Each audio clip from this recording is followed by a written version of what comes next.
Good evening students. Lecture number 9 आपने learn कर लिया होगा आई थिंक। उसको क्लियरली 2-3 बार देख लिया होगा। डिफरेंट टाइप्स ऑफ हिब्रिडाइजेशन हमने पढ़ी थी। Actually hybridisation is a hypothetical concept. Okay, this thing does not exist practically, पहले भी बताया आपको।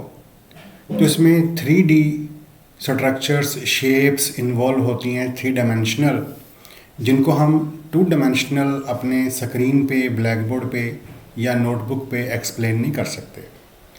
तो उसी को थोड़ा एक्स्ट्रा एक्सप्लेन करने के लिए ये एक प्रेजेंटेशन है। It is an attempt to make your understanding better than earlier. Okay, क्योंकि जो इलेक्ट्रॉन है ना, electron is not only particle, it has wave nature also. It is such a microscopic particle. Mass of electron is 10 to power minus 31 kg, of that small order, is it? And it is moving with a high velocity. If its velocity is approx 10 to power 3 meter per second, even then it will involve a big wavelength, an appreciable wavelength. Okay, तो देखो हमारे घरों में छोटा सा fan है एक छत पे, जब वो घूमने लग पड़ता है, चल पड़ता है, तो जो उसके 3 आर्म्स हैं वही हमको विजिबल नहीं होते, वो एक वेव बन जाते हैं। तो इलेक्ट्रॉन तो बहुत छोटी चीज़ है। ओके, तो इलेक्ट्रॉन हैज़ वेव नेचर। तो उस वेव नेचर को ही हम डिस्क्राइब करते हैं ऑर्बिटल्स से। Orbital means space where probability of finding electron is maximum, क्योंकि इलेक्ट्रॉन घूम रहा है कंटिन्यूसली, तो उसकी जो पोजीशन है वो तो हम लोकेट ही नहीं कर सकते, है ना, एग्जैक्टली कहाँ पे है। तो हाँ, हम प्रोबेबिलिटी बताते हैं कि जहाँ पे उसके होने के चांसेस मैक्सिमम है। जैसे आप देख रहे हो स्क्रीन पे, ये जो हो रहा है ये एस ऑर्बिटल है, स्फेरिकल शेप है। इलेक्ट्रॉन ऑल डायमेंशंस में एक रीजन है न्यूक्लियस के अराउंड स्फेरिकल शेप का जहाँ हो सकता है। Similarly if we talk about P orbital, है ना, सेकंड ऑर्बिट से पी ऑर्बिटल भी शुरू हो जाते हैं। तो पी ऑर्बिटल जो है उसमें 2 रीजन्स हैं, ये ब्लू वाले ऑपोजिट साइड्स पे।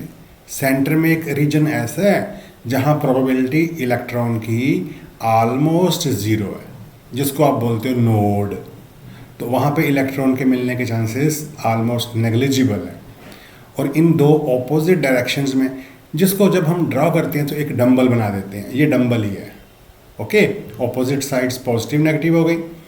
सिमिलरली डी ऑर्बिटल में ऐसे 4 होते हैं, डबल डंबल बन जाता है, और ऐसे ही एफ में। क्लियर? अच्छा, अब फोर्स और एनर्जी, एटम के केस में जो फोर्सेस वर्क कर रही हैं वो कौन कौन सी हैं? एक तो electromagnetic force of attraction and repulsion, है ना, लाइक्स रिपेल, ऑपोजिट्स अट्रैक्ट। तो प्रोटॉन प्रोटॉन, इलेक्ट्रॉन इलेक्ट्रॉन की रिपल्शन है, प्रोटॉन और इलेक्ट्रॉन की आपस में अट्रैक्शन है। ठीक है, और एक ऑर्बिटल में 2 इलेक्ट्रॉन इकट्ठे बैठे हैं, दोनों ही नेगेटिव चार्ज के हैं, उनमें रिपल्शन होगी। तो उस रिपल्शन को मिनिमाइज करने के लिए जो मैग्नेटिक फोर्सेस हैं वो काम करती हैं। अच्छा, अब ये मैग्नेटिक फोर्सेस कहाँ से आ गई? क्योंकि whenever a charge spins और revolves, magnetic field comes into play, जिसको आप कहते हो इलेक्ट्रोमैग्नेटिज्म। ठीक है, तो इलेक्ट्रॉन स्पिन जो है ना, वही इंट्रोड्यूस करता है मैग्नेटिक फोर्सेस को। और जब इलेक्ट्रॉन एक ऑर्बिटल में, आपने पढ़ा, they spin oppositely. If one electron is clockwise, other will be anti clockwise. Imagine कि ये एक इलेक्ट्रॉन स्पिन करना शुरू कर दिया, ये क्लॉकवाइज कर रहा है सपोज, है ना। तो इसका मैग्नेटिक मोमेंट, वो आपने फ्लेमिंग्स राइट हैंड रूल पढ़ा फिजिक्स में, साउथ और नॉर्थ पोल ऐसे ही, ऐसे राइट हैंड रूल में आपने पढ़ा हुआ है, बन गए। अब अगर दूसरा इलेक्ट्रॉन भी सेम डायरेक्शन में स्पिन शुरू कर देगा तो ये तो मैग्नेटिक मोमेंट सेम होंगे, तो रिपल्शन हो जाएगी, इकट्ठे रह ही नहीं सकते। इसीलिए दूसरा इलेक्ट्रॉन जो है ना, वो यू सी ऑपोजिट स्पिन कर रहा है, ऑपोजिट डायरेक्शन में। ताकि इसका जो मैग्नेटिक मोमेंट है वो ऑपोजिट डायरेक्शन में हो। देख रहे हो? तो ये आपस में ही एक दूसरे को न्यूट्रलाइज कर देते हैं। और यही एनर्जी जो है ऑर्बिटल्स की, इन्हीं इलेक्ट्रॉन्स की स्पिन से डिफरेंट ऑर्बिटल्स की डिफरेंट एनर्जीज होती हैं।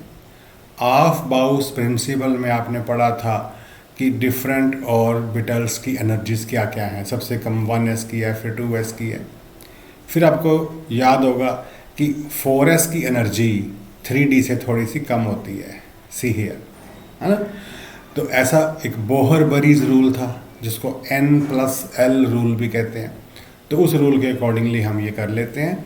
तो electrons are filled in atomic orbitals in increasing order of their energies of Bau's principle. उसके अकॉर्डिंगली हम इलेक्ट्रॉन्स फिल करते हैं एटम्स में, एटम्स के एटॉमिक ऑर्बिटल्स में। क्योंकि इलेक्ट्रॉन कहाँ होता है? ऑर्बिटल में। इलेक्ट्रॉन का कहाँ होता है? इलेक्ट्रॉन होता है ऑर्बिटल में, ऑर्बिटल होता है सब शेल में, और सब शेल कहाँ होता है? ऑर्बिट में, है ना। तो एटम के अंदर पहले ऑर्बिट में जाते हैं प्रिंसिपल क्वांटम नंबर, फिर सब शेल यानी कि एजीमुथल क्वांटम नंबर, फिर ऑर्बिटल यानी कि मैग्नेटिक क्वांटम नंबर। ओके, तो ये थोड़ा सा पिछला काम भी साथ साथ रिकैप करते रहना चाहिए। चलो आगे चलते हैं हम। तो देखो हमारी अर्थ भी रिवॉल्व कर रही है, स्पिन भी कर रही है, सन के अराउंड रिवॉल्व कर रही है और अपने एक्सिस पे स्पिन कर रही है। आपको पता ही है सारा। तो earth is also behaving like an electron. Okay, अच्छा, फिर आपको बॉन्ड एंगल्स का समझा दिया था कि टेट्राहीड्रल बॉन्ड एंगल ये होता है, ये एक शेप बनी है टेट्राहीड्रल, ये 109 डिग्री 28 मिनट अप्रॉक्सीमेटली 109.5 डिग्री भी कह सकते हो। ठीक, देन आपको आ गया ये एंगल हो गया 120 का अगर ट्राइगोनल है, अगर प्लेनर है तो 180 का, ये 90 का एंगल ऐसा होता है। ठीक, चलो p ऑर्बिटल्स की शेप आपको अगर याद हो कि p orbitals are dumbbell shaped, ये दो ऑपोजिट रीजन्स हैं। ये देखो इधर रीजन्स दिखाए हुए हैं प्रोबेबिलिटी के, मैक्सिमम, वही सर्कल बन गया ना, स्फीयर बन गया, दो रेड वाले, दो ग्रीन वाले, दो ब्लू। तो px, py, pz के अलोंग ओरिएंटेड है। ठीक है, तो अब हम आते हैं अपने असली काम पे जो हमारे सिलेबस में है, फॉर्मेशन ऑफ मीथेन मॉलिक्यूल। आपको 8th लेक्चर में, 9th लेक्चर में मीथेन, इथेन, इथीन और इथाइन की हिब्रिडाइजेशन मैंने एक्सप्लेन करने की कोशिश की ऑन ग्रीन बोर्ड। ओके, तो यहाँ पे अब इस प्रेजेंटेशन में थोड़ा सा कॉन्सेप्ट को और क्लियर कर लेते हैं। कोई डाउट हो तो यू कैन आस्क अगेन। तो कार्बन एटॉमिक नंबर 6 है, 4 डॉट्स हैं इसकी, लुईस डॉट में H का 1 डॉट है। ऑक्टेट पूरा करना था, कर लिया, दिख रहा है आपको। ठीक है, तो यहाँ तक तो ये हो गई लुईस डॉट स्ट्रक्चर। अब आ गया वेस्पर थ्योरी। वेस्पर थ्योरी बोलती है कि ये जब ये रिपल्शंस करेंगे बॉन्ड पेयर्स तो ये मैक्सिमम अवे हो जाएंगे। मैक्सिमम अवे होने के लिए वेस्पर कहता है कि इनकी एक शेप बन जाएगी, एक डायरेक्शन बन जाएगी। ये देखो, अब इन चारों में से 2 तो आपकी स्क्रीन पे ही हैं, बाकी के 2 में से एक स्क्रीन से बाहर हमारी तरफ है और एक पीछे। ठीक है, ताकि वो टेट्राहीड्रल शेप बन जाए। ठीक, ये देखो। चलो अब हम देखते हैं कि एक एटम एक्चुअल में होगा कैसा। देखा तो किसी ने नहीं, मैंने भी नहीं देखा, ना जिनसे मैं पढ़ा हूँ उन्होंने देखा। एटम को देख नहीं सकते हम, ऑर्बिटल्स हैं, हिब्रिडाइजेशन है, ये कॉन्सेप्ट्स ही हैं, बट हम इमेजिन कर सकते हैं कि कैसा होगा। तो अगर हम ऐसे इमेजिन करें कि ये 3 एक्सिस हैं स्पेस के, X axis, Y axis, Z axis. Okay, centre में न्यूक्लियस है, न्यूक्लियस में होते हैं प्रोटॉन्स एंड न्यूट्रॉन्स। अब प्रोटॉन्स आर पॉजिटिवली चार्ज, देख के ही बड़ा अजीब लग रहा है कि प्लस प्लस प्लस साथ साथ जोड़ के बना दिए इसमें डायग्राम में, तो प्लस प्लस तो साथ रह ही नहीं सकते, रिपल्शन होएगा। इसीलिए न्यूक्लियस में न्यूट्रॉन्स होते हैं। एक्चुअली क्या होता है कि प्रोटॉन की रिपल्शन को कैंसिल करने के लिए ही बीच में न्यूट्रॉन्स होते हैं। अब कार्बन के न्यूक्लियस में 6 प्रोटॉन्स हैं, 6 न्यूट्रॉन्स हैं। न्यूट्रॉन्स आपको यहाँ नज़र नहीं आ रहे, ये देखो पीछे थोड़ा सा आपको डार्क सा कुछ दिख रहा है, ग्रे सा। तो एक्चुअली चाहिए क्या था कि प्रोटॉन्स के बीच में 6 न्यूट्रॉन भी एडजस्ट करने थे, बट वो स्पेस ज़्यादा ऑक्यूपाई करनी थी, तो आपको समझाना है हमने। तो अब आप समझ सकते हो कि जो न्यूट्रॉन्स होते हैं वो प्रोटॉन की रिपल्शन को न्यूट्रलाइज करने के लिए बीच में होते हैं। आई थिंक आपको अब ये भी समझ में आ जाना चाहिए कि दुनिया में एक ही एटम है जिसके न्यूक्लियस में कोई न्यूट्रॉन होता ही नहीं। Yes, hydrogen. H का एटॉमिक नंबर भी 1 है प्रोटियम का, और उसका मास नंबर भी 1 है, क्योंकि ओनली H एटम है जिसके न्यूक्लियस में एक प्रोटॉन है और कोई न्यूट्रॉन नहीं है ना। तो जब न्यूक्लियस में एक प्रोटॉन है और कोई न्यूट्रॉन नहीं है, बाकी जितने भी एटम्स हैं एटॉमिक नंबर 2 से लेके जहाँ तक मर्जी चले जाओ, सबके अंदर जितने प्रोटॉन्स हैं अप्रॉक्स उतने या उससे थोड़े ज़्यादा न्यूट्रॉन्स भी हैं। तो बताओ अब कि H एटम में न्यूट्रॉन क्यों नहीं है? ऑब्वियसली न्यूट्रॉन का कोई काम ही नहीं है, जब प्रोटॉन ही एक है। प्रोटॉन की रिपल्शन तो है ही नहीं, है ना। न्यूट्रॉन का काम ये है कि प्रोटॉन की रिपल्शन को न्यूट्रलाइज करना। चलो, तो ये कार्बन का एटम है, सेंटर में उसके न्यूक्लियस में 6 प्रोटॉन दिख रहे हैं आपको, न्यूट्रॉन भी हैं। तो आसपास इसके इलेक्ट्रॉन भी 6 हैं। ये जो वाइट वाले दिख रहे हैं आपको नेगेटिव, ये इलेक्ट्रॉन। अभी हम इनको घुमाते हैं, ये देखो। तो न्यूक्लियस के अराउंड 6 इलेक्ट्रॉन घूम रहे हैं। कुछ बच्चे समझते हैं कि गोल गोल ऑर्बिट्स बने हुए हैं, रास्ते बने हुए हैं। सच में रास्ते नहीं बने होते, सच में ऑर्बिट्स नहीं बने होते, वो तो हम इमेजिन करते हैं। तो अब ये 6 प्रोटॉन्स सेंटर में न्यूक्लियस में न्यूट्रॉन के साथ, और आसपास 6 इलेक्ट्रॉन रिवॉल्व भी कर रहे हैं और ये स्पिन भी कर रहे हैं। अब हम इनको एक एक करके देखते हैं। देखो, सबसे न्यूक्लियस के क्लोज जो 2 इलेक्ट्रॉन घूम रहे हैं स्फेरिकल स्पेस में, आप समझ गए कि वो क्या है, वो 1s ऑर्बिटल है। अब ये इतनी तेज़ घूम रहे हैं कि आपको सिर्फ एक शेडेड सा रीजन दिखाई दे रहा है, ब्लूइश सा। ये 1s है। हम जब नोटबुक पे बनाते हैं ऐसे हम एक बॉक्स बना देते हैं, 1s लिख देते हैं, इसमें 2 इलेक्ट्रॉन क्लॉकवाइज एंटी क्लॉकवाइज। यहाँ पे ये ऐसे है, न्यूक्लियस के अराउंड एक रीजन है स्फेरिकली सिमेट्रिकल। क्लियर? तो इसके जो 2 इलेक्ट्रॉन है, ये देखो, जब हम नोटबुक पे बनाएंगे ऐसे बनाएंगे, सच में ये ऐसे है। ठीक है, 1s2 समझ में आ गया। अब देखो 2s भी है तो S की शेप क्या है, स्फेरिकल। हाँ, आपको याद होगा कि 2s जो है वो 1s से साइज में बिगर होएगा, और 2s और 1s के बीच में एक नोड भी होती है। Node means region of minimum probability. ठीक है, तो वो सारी बातें आपको याद है। तो ये देखो, अब ये 2s बन गया। ये जो ऑरेंज है मैंने बना दिया, ये 1s अब तो छुप गया अंदर, ब्लूइश वाला। ये उसके ऊपर ऑरेंज वाला सफियर एक और आ गया 2s का, और 2s में भी 2 इलेक्ट्रॉन्स हैं। ये हम यहाँ भेज देते हैं, नोटबुक पे हम ऐसे बना देते हैं। अब ये जो 2 घूम रहे हैं, ये p सब शेल में है। एक px में है, एक py में है, pz खाली है, यू नो। अब इनको दिखाते हैं। ठीक है, ये देखो, ये येलो वाला हो गया py, पिंक वाला मजेंटा वाला हो गया ये px।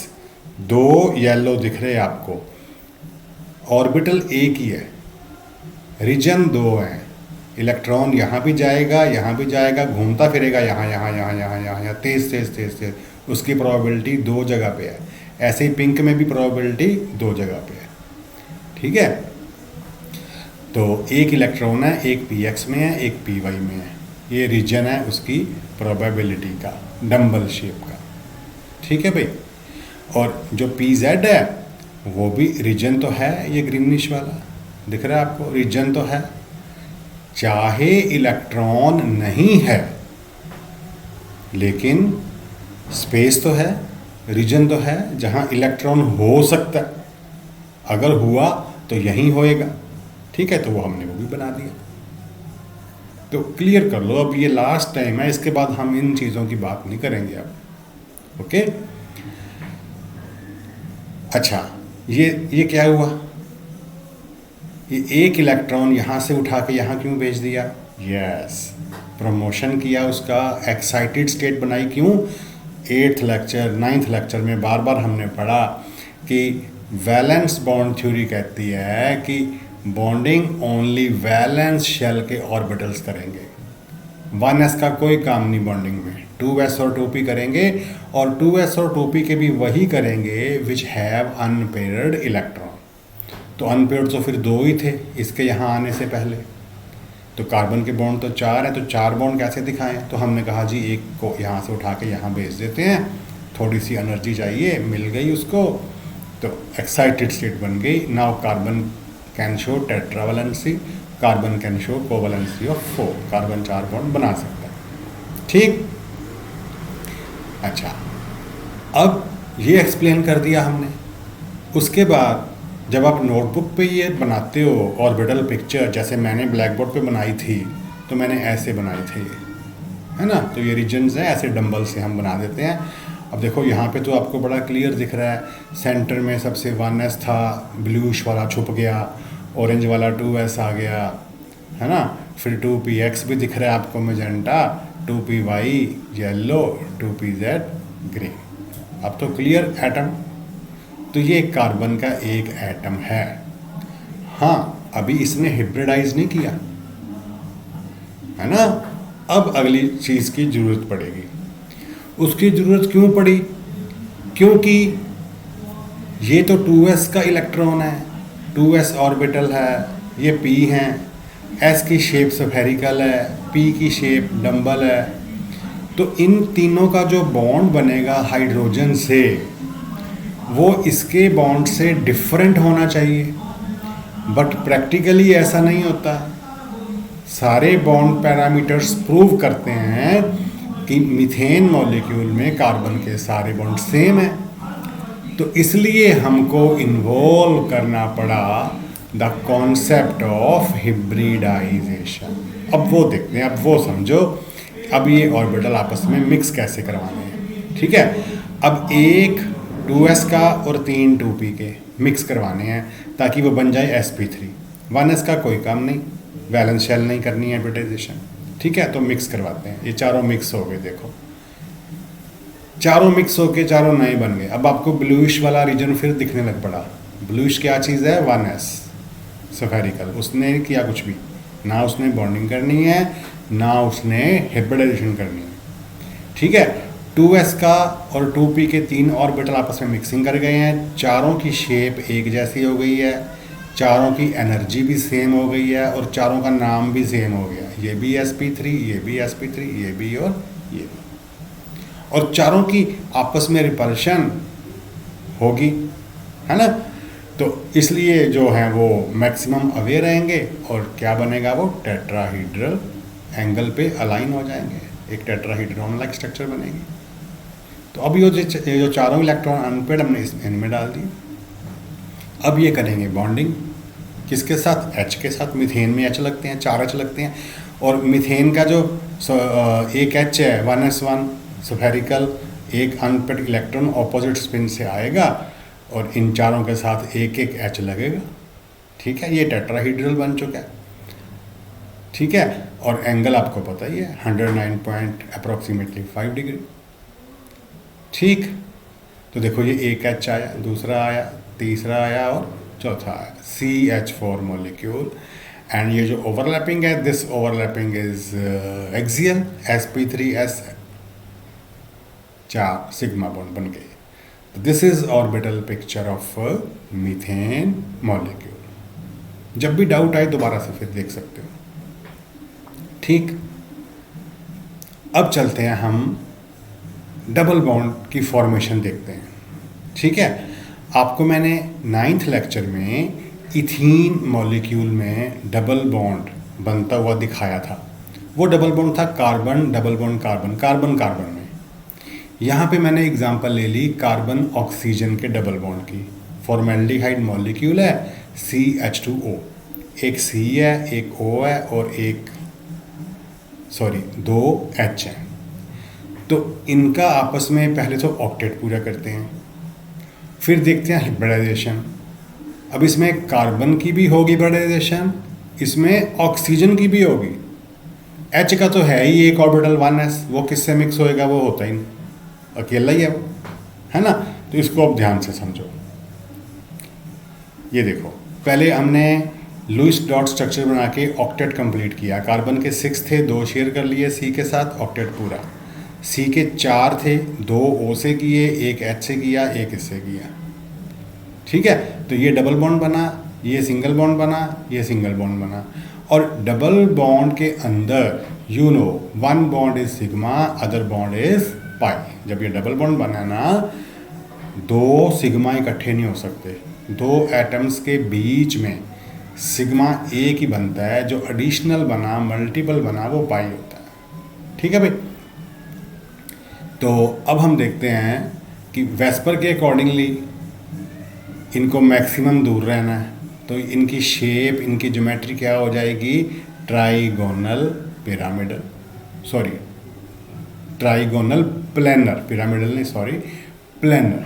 एक प्लेन पे 120 के एंगल पे ये दूर दूर रहेंगे।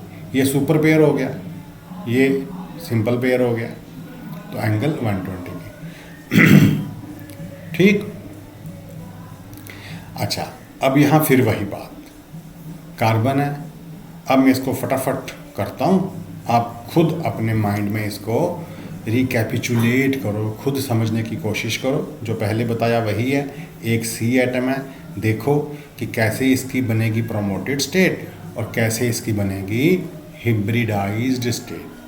1s 2s 2px 2py और 2pz। x और y में एक एक इलेक्ट्रॉन है, z में इलेक्ट्रॉन नहीं है। प्रमोटेड स्टेट, एक्साइटेड स्टेट बनाई। अब थोड़ी सी स्टोरी चेंज होएगी। कैसे कि अब इस कार्बन को सिग्मा बॉन्ड कितने बनाने हैं, single is sigma, single is sigma, double के अंदर ओनली 1 इज सिग्मा। तो कार्बन को 3 सिग्मा बॉन्ड बनाने हैं। तो कार्बन को इन चारों को हिब्रिडाइज करने की ज़रूरत नहीं है, 3 की है। तो एनर्जी वाइज एक ये ले लिया, एक ये ले लिया, एक ये ले लिया, इसको छोड़ दिया। एक S और 2 P मिक्स करेंगे तो बनेगी sp2 हिब्रिडाइजेशन। ठीक, देखो तो ऑर्बिटल पिक्चर को थोड़ा सा उसकी डिफाइनिंग कर देते हैं, जैसे हम नोटबुक में करते हैं। और एक S और 2 P मैक्सिमम दूर भी रहेंगे। मैक्सिमम दूर कैसे रहेंगे, ट्राइगोनल प्लानर। ये जो येलो वाला दिख रहा है आपको, ये अनहिब्रिडाइज्ड p ऑर्बिटल है। ठीक है, तो जो इंटरमिक्स किए इलेक्ट्रॉन वो तो आ गए अपने हिब्रिडाइज्ड में, जो इंटरमिक्स नहीं किया येलो वाला वो वहीं रह गया जहाँ था। तो ये जो आप देख रहे हो, ये sp2 हिब्रिडाइज्ड कार्बन एटम है। इसके तीनों हिब्रिडाइज्ड ऑर्बिटल्स जो हैं वो ट्राइगोनल प्लानर पे हैं, और जो अनहिब्रिडाइज्ड है वो उसके परपेंडिकुलर है। ठीक है भाई। अच्छा, अब दूसरा एटम जो है वो कार्बन नहीं है। अगर तो कार्बन होता है, जैसे हमने कल पढ़ा था 9th लेक्चर में, तो ऐसा ही एक और बना के एक सिग्मा और ये दोनों का ये वाला पाई बना लेता। इन दोनों के साथ एच लग गए, काम खत्म। अब हम करते हैं ऑक्सीजन, इस C का डबल बॉन्ड O के साथ दिखाते हैं। ठीक है, देखो कैसे।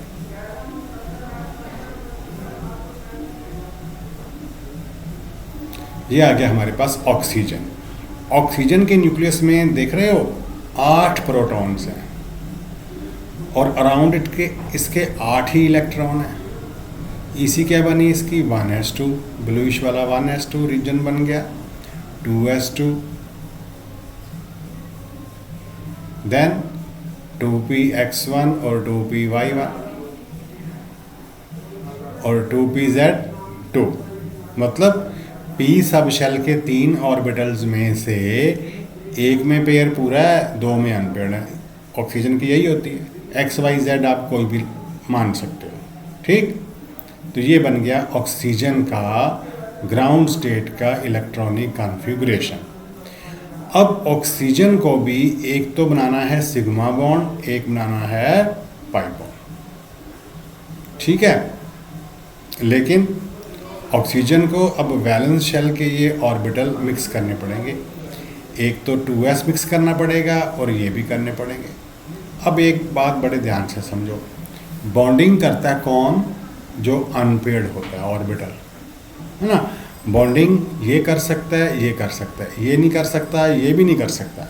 बट क्योंकि एनर्जी के इंक्रीजिंग ऑर्बिटल्स, इंक्रीजिंग ऑर्डर में ऑर्बिटल्स इन्वॉल्व होने, तो इसको हम नेग्लेक्ट नहीं कर सकते, इसको छोड़ नहीं सकते। इन दोनों को इन्वॉल्व करना है बॉन्डिंग में, तो इसको लेके चलना पड़ेगा। ऑफ कोर्स ये पेयर्ड है, ये बॉन्डिंग नहीं करेगा, बट हिब्रिडाइजेशन ये भी करेगा।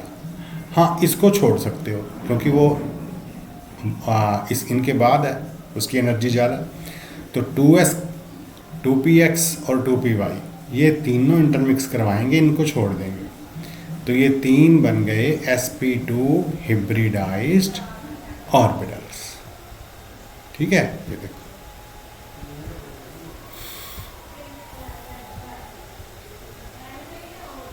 तो ये अब आ गया हमारे पास ऑक्सीजन का एक atom which has undergone sp2 hybridisation. ये तीनों हिब्रिडाइज ऑर्बिटल्स हैं। sp2 येलो वाला जो है वो अनहिब्रिडाइज्ड है, जिसको इन्वॉल्व नहीं किया, ठीक है। अब हिब्रिडाइज्ड में जो लोन पेयर हैं वो तो हिब्रिडाइज्ड में ही रहेंगे दोनों, ये वाला भी और ये वाला भी। और जो अनपेयर्ड हैं वो कहाँ रहेंगे? वो रहेंगे अनहिब्रिडाइज्ड में। अब एक अनहिब्रिडाइज्ड में इलेक्ट्रॉन है और एक हिब्रिडाइज्ड में इलेक्ट्रॉन है, समझे बात। लोन पेयर हमेशा हिब्रिडाइज्ड में रहते हैं, अनपेयर जो है वो हिब्रिडाइज्ड में भी और अनहिब्रिडाइज्ड में भी रह सकता है। दो अनपेयर्ड ऑर्बिटल क्यों चाहिए थे? क्योंकि दो बॉन्ड बनाने हैं, एक सिग्मा एक पाई। इसलिए एक अनपेयर्ड रहेगा हिब्रिडाइज्ड में, सिग्मा बॉन्डिंग करेगा, दूसरा अनपेयर्ड रहेगा अनहिब्रिडाइज्ड में, पाई बॉन्डिंग करेगा। तो ये ऑक्सीजन की sp2 हिब्रिडाइजेशन है। पहले हमने कार्बन की देखी, ठीक है भाई।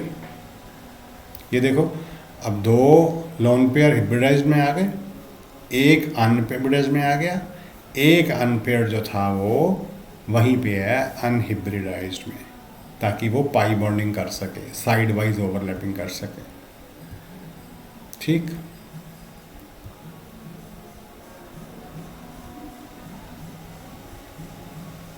ये ऑक्सीजन का sp2, ये भी ट्राइगोनल प्लानर, कार्बन sp2 भी ट्राइगोनल प्लानर। अब दोनों आपस में ओवरलैपिंग करेंगे, कार्बन और ऑक्सीजन। ये देख रहे हो, ये कार्बन है, ये ऑक्सीजन है, ये हमने पहले ही कर दिया। ये दो आपको दिख रहे हैं वाइट वाले, ये H एटम्स हैं। इस कार्बन ने अपने हिब्रिडाइज्ड को H के s ऑर्बिटल से एक्सियल ओवरलैप करा लिया और सिग्मा बॉन्ड बन गया, ये भी सिग्मा बॉन्ड बन गया, ठीक है। ये ऑक्सीजन है, ऑक्सीजन का भी sp2 है, लेकिन दो के अंदर तो लोन पेयर है इन दोनों में, और इसमें अनपेयर है, कार्बन के इसमें भी अनपेयर है। तो ये दोनों आमने सामने आ गए।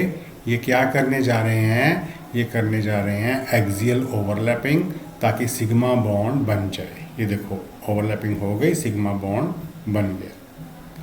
और ये जो pp हैं, इन्होंने साइड से ओवरलैपिंग कर ली, साइड वाइज। ऊपर क्लाउड बना, नीचे क्लाउड बना, ओवरलैपिंग दो जगह पे हुई है, बट बॉन्ड एक बना है। इस येलो वाले को बोलेंगे हम पाई बॉन्ड। और इन दोनों में तो लोन पेयर ही है, आपको पता है, ठीक है। ये सिग्मा बॉन्ड बन गया, तो इन दोनों का ये एक पाई बॉन्ड है, ये दो पाई बॉन्ड नहीं है, ठीक है। और दो लोन पेयर अपने अपने ऑर्बिटल में हैं। आई थिंक आपको ये समझ में आ गई। अब फटाफट HCN भी समझ लो, इसमें ट्रिपल बॉन्ड बनता है। पिछले लेक्चर में, लेक्चर नंबर 9 में मैंने सी ट्रिपल बॉन्ड सी समझाया था इथाइन की एग्जांपल लेके। यहाँ सी ट्रिपल बॉन्ड एन समझ लो।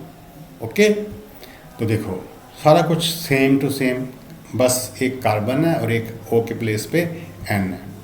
ठीक है, ट्रिपल बॉन्ड के अंदर एक सिग्मा होता है और 2 पाई होते हैं। इसका मतलब इसमें अब कार्बन ने 2 सिग्मा बनाए हैं।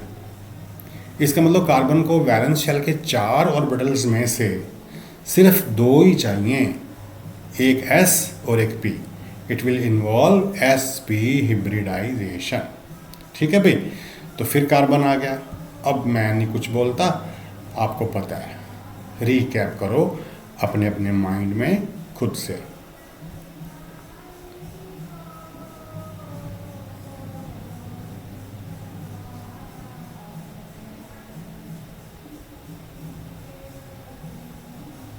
ठीक है भाई, चलो अब 4 में से एक एस और एक पी चाहिए, 2s और 2px। वाई जेड नहीं चाहिए क्योंकि वो बाकी दोनों जो हैं वो बॉन्ड पाई हैं, वो पाई बॉन्ड बनेंगे। तो एस पी बन गए 2। ये जो रेड वाले मोटे मोटे ये एस पी हैं। येलो और ग्रीन वाला आपस में परपेंडिकुलर हैं और इस रेड वाले के भी परपेंडिकुलर हैं। ठीक है, तो ये sp हिब्रिडाइज्ड कार्बन एटम हो गया। ठीक है भाई, तो ये दोनों इलेक्ट्रॉन आगे हिब्रिडाइज्ड में, ये वहीं के वहीं रह गए। ठीक, तो sp हिब्रिडाइज्ड c एटम। अब देखते हैं हम नाइट्रोजन का एटम क्या करेगा। अब यहाँ पे n को भी तो एक सिग्मा और 2 पाई बनाने हैं और n के वैलेंस शेल में 3 और 2 5 इलेक्ट्रॉन्स होते हैं, यू नो। तो अब n में कैसे होएगी हिब्रिडाइजेशन? n की EC 1s2, 1s का कोई काम नहीं बॉन्डिंग में, ना हिब्रिडाइजेशन में। 2s2 इसकी ज़रूरत है, ये वैलेंस शेल का है। ठीक, 2px1, 2py1 और 2pz1 भी है n में। टोटल 7 इलेक्ट्रॉन्स है, 2 2 4 एंड 3 7। इनका कोई काम नहीं है, ये वैलेंस शेल है 2 वाला। अब इस वैलेंस शेल में आप देख रहे हो कि n के पास एक तो लोन पेयर है, 3 अनपेयर्ड हैं। ठीक है भाई, अब अनपेयर्ड तो 3 हैं, बट तीनों सिग्मा बॉन्ड तो नहीं बना सकते ना। तीनों एक्सियली ओवरलैप पे तो नहीं कर सकते। एक्सियल तो एक ही करेगा, सिग्मा तो एक ही बनेगा, बाकी 2 बनेंगे पाई। तो मतलब एक अनपेयर्ड इलेक्ट्रॉन हिब्रिडाइज्ड ऑर्बिटल में जाएगा, बाकी 2 यहीं रहेंगे। हाँ, एक ये वाला लोन पेयर भी कहाँ जाएगा? हिब्रिडाइज्ड में। आपको मैंने बताया कि इसको हम छोड़ नहीं सकते। ऑफ कोर्स बॉन्डिंग ये नहीं करेगा, but it will undergo hybridisation. Okay, देखते हैं कैसे।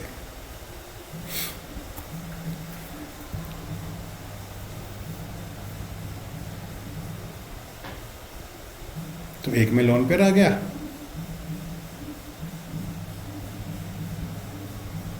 तो देखो एक में लोन पेयर, एक में अनपेयर।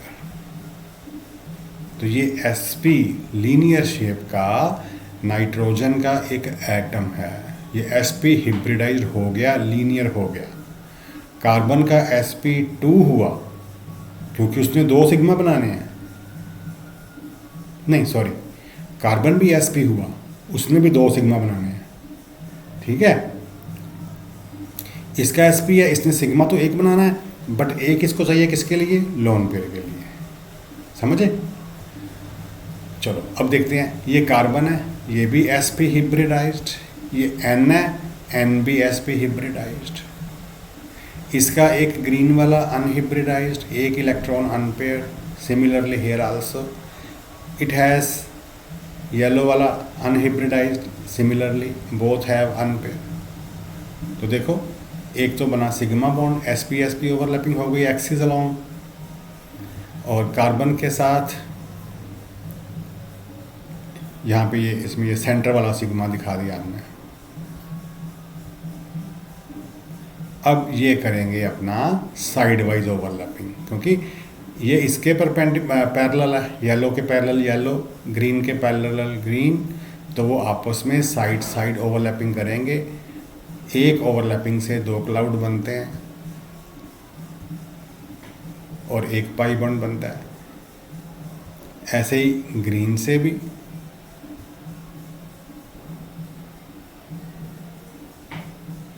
दो ओवरलैपिंग हुई है और एक, तो मतलब सिग्मा बॉन्ड ऊपर नीचे आगे पीछे चारों तरफ से घिर गया पाई इलेक्ट्रॉन के क्लाउड से। ठीक है, ये एक एच एटम ने इसके साथ एक्सियल ओवरलैपिंग करी, इसके पास एक अनपेयर्ड इलेक्ट्रॉन था, बॉन्डिंग हो गई, एच लग गया, और इसमें लोन पेयर है, इसको बॉन्डिंग करनी नहीं है। चलो फटाफट एक मॉलिक्यूल और देखो, फास्फोरस पेंटाक्लोराइड का। तो पहले तो वही बात, लुईस डॉट स्ट्रक्चर। अब आप देख सकते हो कि जो सेंट्रल एटम है फास्फोरस, उसके इलेक्ट्रॉन मोर देन 8 हो गए हैं, एक्सपेंडेड ऑक्टेट है, 10 हो गए हैं। But you know it is possible, it is limitation of drawback of octet rule. ठीक, अब वेस्पर कहते हैं कि ये पांचों दूर रहने चाहिए, मैक्सिमम अवे। और मैक्सिमम अवे कैसे रहेंगे ये पांचों? ट्राइगोनल बाई पिरामिडल आपने पढ़ा हुआ है ना। तो ये फास्फोरस का आप देखो स्ट्रक्चर, फास्फोरस की ईसी क्या होती है? नियॉन की ईसी बना के 1s2 2s2 2p6 10 तक, उसके बाद 5 और 3s2 3p3, है ना। जैसे n की 2s2 2p3 है, p की 3s2 3p3 है।